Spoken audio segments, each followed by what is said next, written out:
dialogar y conocer más datos sobre el estado de situación en materia de economía en el país. Hemos invitado en esta mañana al economista Rodrigo Mendieta, decano de la Facultad de Economía de la Universidad de Cuenca. Economista Mendieta, muy buenos días. Vayamos con su opinión sobre lo manifestado por el Fondo Monetario Internacional, que en definitiva da un espaldarazo a las medidas de reestructuración iniciadas en los últimos meses por el gobierno de Lenín Moreno. Muy buenos días, gracias por la invitación. Bueno, pasamos la primera revisión y eso da como resultado esta inyección de liquidez para la economía ecuatoriana, que se suma también a otros préstamos que estarían encadenados, digamos así, de otros organismos también internacionales como el BID, el Banco Mundial, etcétera, y que da cuenta de que el país por el lado de la disciplina fiscal, o digamos así, de reconstruir esa disciplina fiscal, estaríamos andando, digamos, por el andarivel correcto.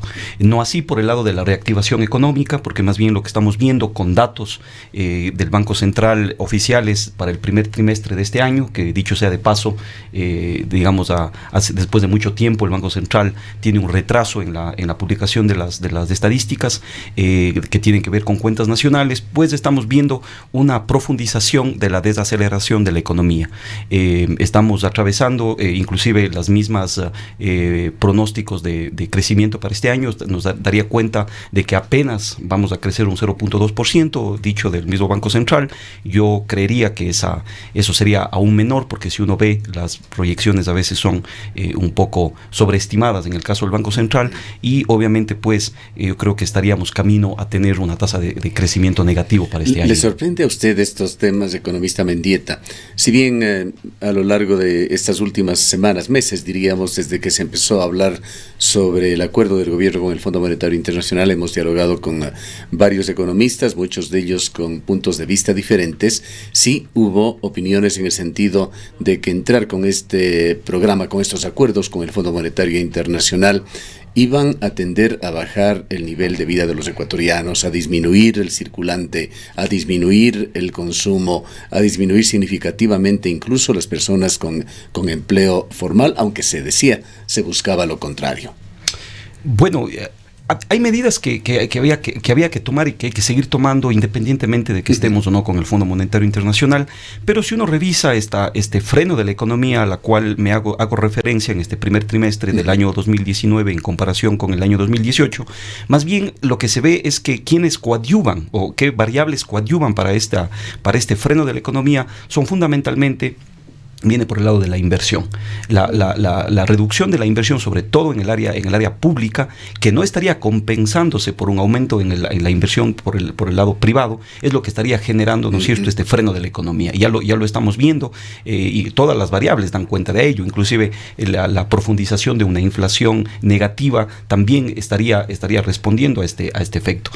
Más bien por el lado del consumo de los hogares se ve que más bien hay un movimiento, pero claro, la producción a la final cae en áreas... ¿Tiene alguna cifra sobre el consumo? Porque en esto también hemos escuchado criterios discrepantes. Bueno, quizás lo que tenemos, el dato que salió el día de ayer, es el de la inflación del último mes, que ha subido al menos 0,04% de lo que estaba en el mes de mayo, el 0,004%.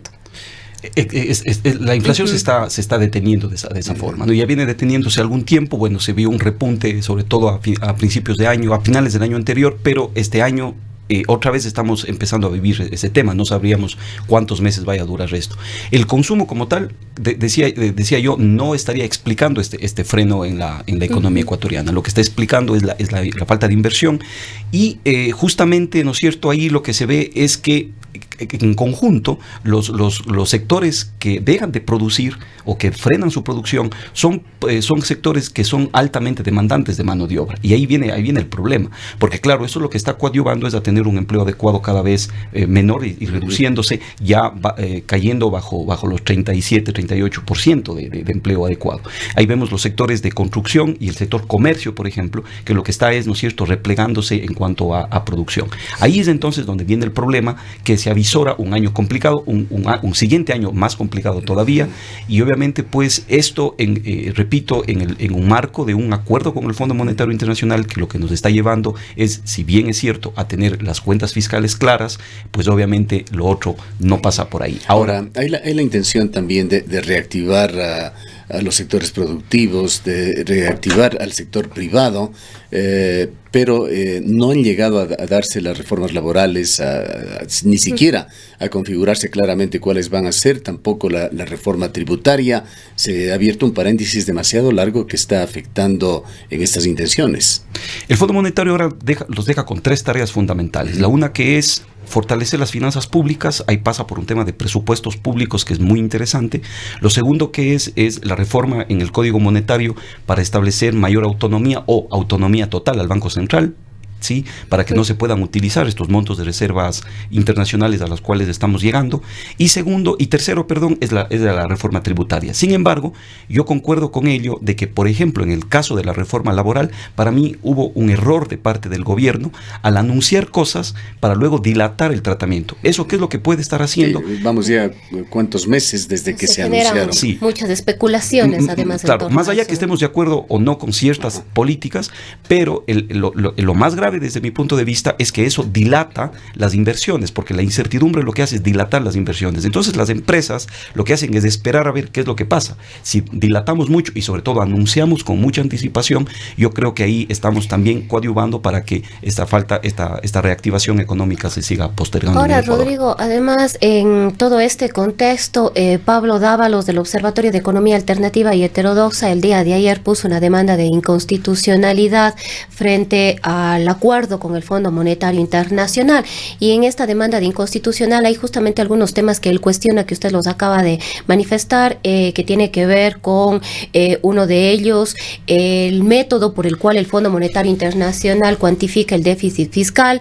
Otro de ellos tiene que ver precisamente con las reformas tributarias, la pretensión de independencia del Banco Central. Son algunos de los cuestionamientos, son en total 16 puntos, me parece, si no me equivoco, los que presentó Pablo Dávalos el día de ayer, que estarían siendo cuestionados. Bueno, estamos todos en el derecho de hacerlo, ¿no? Yo realmente no concuerdo con algunas posiciones que tiene el economista Dávalos, porque quizás estamos con una visión diferente de la economía, pero lo cual no quiere decir que existan también puntos de acuerdo.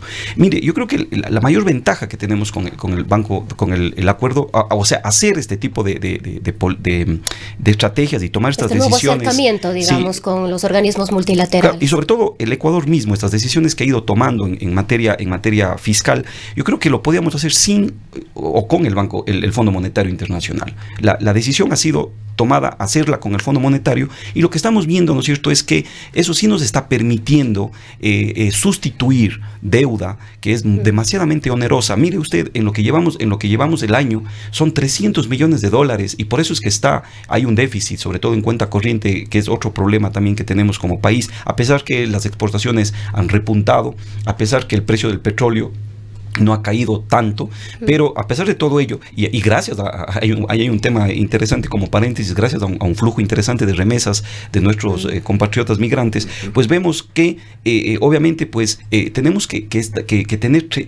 destinar 300 millones de dólares para servicio de deuda que se hizo hace décadas. Entonces tenemos ahí un problema. Son 300 millones mensuales.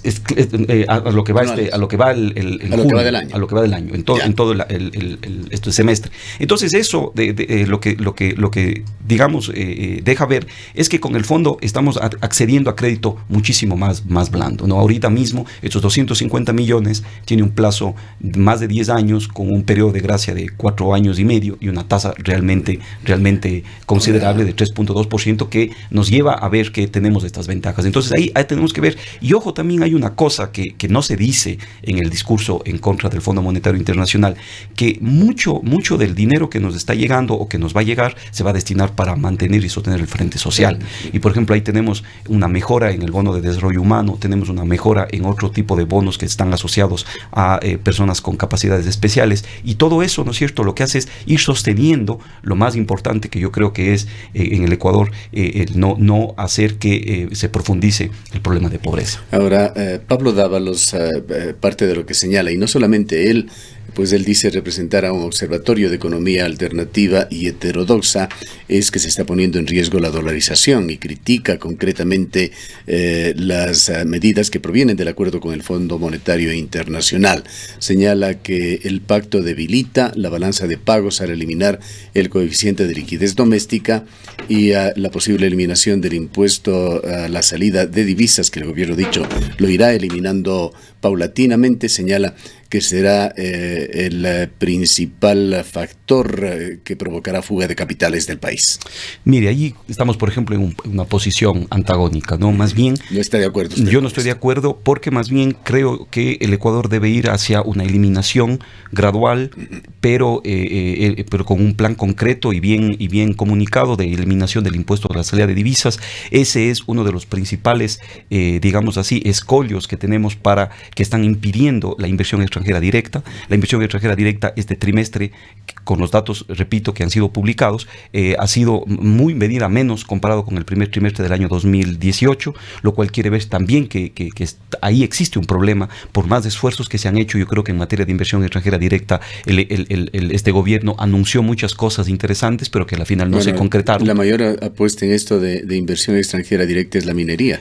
Que cae en otro ámbito, pero digo yo que es esto. Ahora, claro está que la impuesto a la salida de divisas generaría una descompensación en las arcas fiscales, sí, pero que tendríamos que pensarla, cómo mejorarla o cómo, digamos, sustituirla con una reforma tributaria. La reforma tributaria que está planteada en la carta de intención con el Fondo Monetario Internacional es mejorar la eficiencia, bajando los trámites, ¿sí?, aumentar la base, digamos, reducir la evasión fiscal, ¿sí?, y también, ¿no es cierto?, pensar en otras formas alternativas de grabación a actividades comerciales, sobre todo internacionales, como Spotify, Netflix, que no están siendo grabadas en este momento con impuesto al valor agregado. ¿Cuál es, en todo caso, economista Mendieta, su criterio sobre los avances que ha tenido el gobierno en materia de economía? ¿Cuál es el estado de situación del país? En conclusión, yo lo que considero es que se ha avanzado y se está avanzando de una forma muy interesante a tener una cosa fiscal, ¿sí?, un sector fiscal mucho más ordenado, mucho más sano desde el punto de vista financiero, y sobre todo también mucho más transparente. Yo creo que esa es quizás la ventaja fundamental.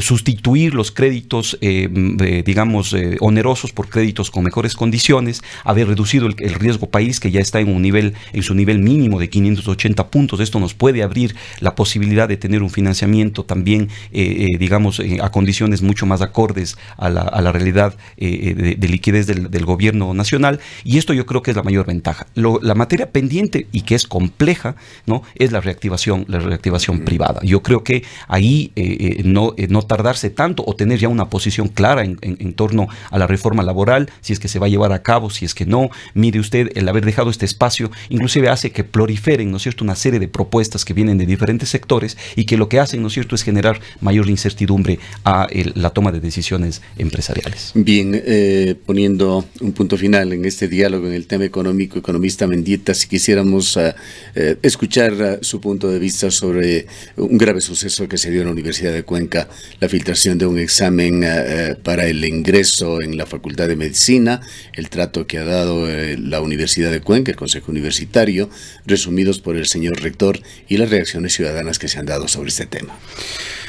Bueno, realmente yo no puedo esconder que es un tema lamentable, que nos tiene preocupados, y que obviamente pues las decisiones que se toman con un cuerpo colegiado, que se denomina Consejo Universitario, al cual formamos parte, obviamente lo hacemos en base a informes de orden. Es realmente el órgano más importante, yo diría que incluso en el tratamiento de este tema, más importante que la propia posición del señor rector, que tiene que reflejar. Así es. que piensa es este cuerpo colegiado. Así es, en el estatuto está así establecido, y obviamente pues se actúa también en base a informes de orden legal, y hasta donde la universidad y el marco legal de la universidad tiene, pues obviamente es como se actuó, ¿no? Yo creo que no podíamos, dada una normativa para el tema de sanciones en temas de exámenes de ingreso, dada una suerte también de derechos, ¿no es cierto?, adquiridos de aquellas personas, recordemos que son como más o menos 8,000 estudiantes en el área de la salud que accedieron al examen.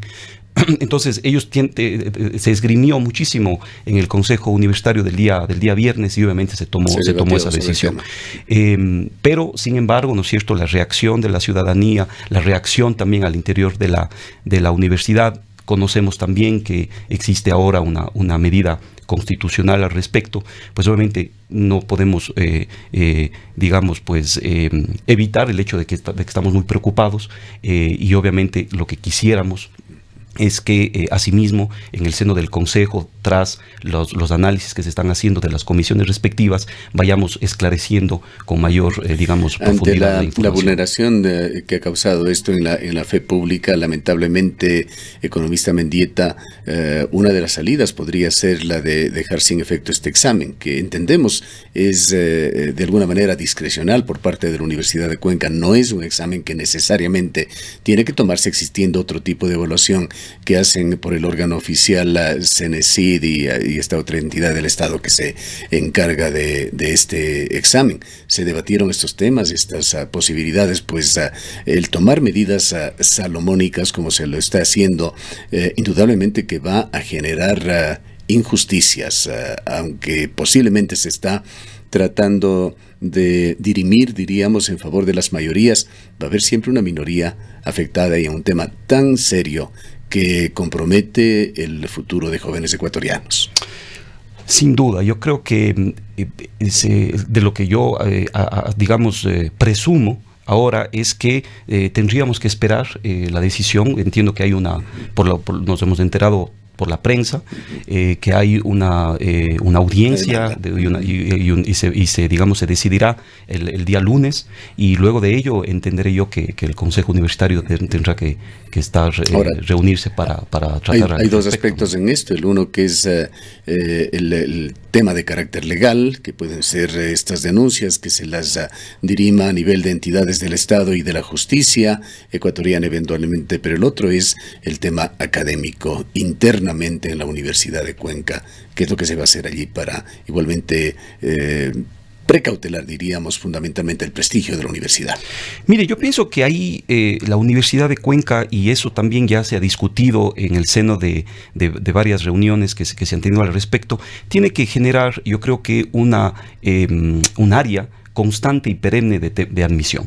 Porque también es importante y la intención que la universidad ha tenido es que regrese, ¿no es cierto?, de alguna forma ese control de admisión hacia la universidad, porque obviamente también no podemos desconocer las fallas que tiene el sistema del examen. Digamos que es una manifestación de autonomía de la universidad, sí, pero que lamentablemente se ve empañada por estos sucesos. Se ve empañada, y pero la intención es esa. Entonces, más bien, yo creo que de sacar lo bueno de esto, ¿no? En el sentido de que se fortalezca un área, que se tenga que pensar, que se tenga que diseñar para ello, pero que sea perenne, que vaya mejorando cada vez, que vaya generando propuestas para que este proceso de admisión sea lo que realmente nosotros queremos, que sea meritocrático. Eso es lo que básicamente se quiere, que esté aislado de cualquier tipo de inconveniente, pero repito, no podemos evitar estar preocupados, sumamente preocupados por esta situación, que esperamos como el que más, por el bien de esta comunidad universitaria a la que nos debemos, pues obviamente pues se tenga la mayor transparencia posible, se tenga la mayor información, y obviamente también se vaya ventilando. Una cosa que no quiero dejar de decir es que de la misma informe que se conoció en el seno del Consejo el día viernes, tras la cual se tomó esta decisión, quedó en suspenso, ¿no es cierto?, también ver qué pasó al interior en el momento de la filtración del examen. Y eso estamos también expectantes, y obviamente pues estaremos preocupados también al respecto. Muchas gracias por su presencia. Han escuchado al economista Rodrigo Mendieta, decano de la Facultad de Ciencias Económicas de la Universidad de Cuenca.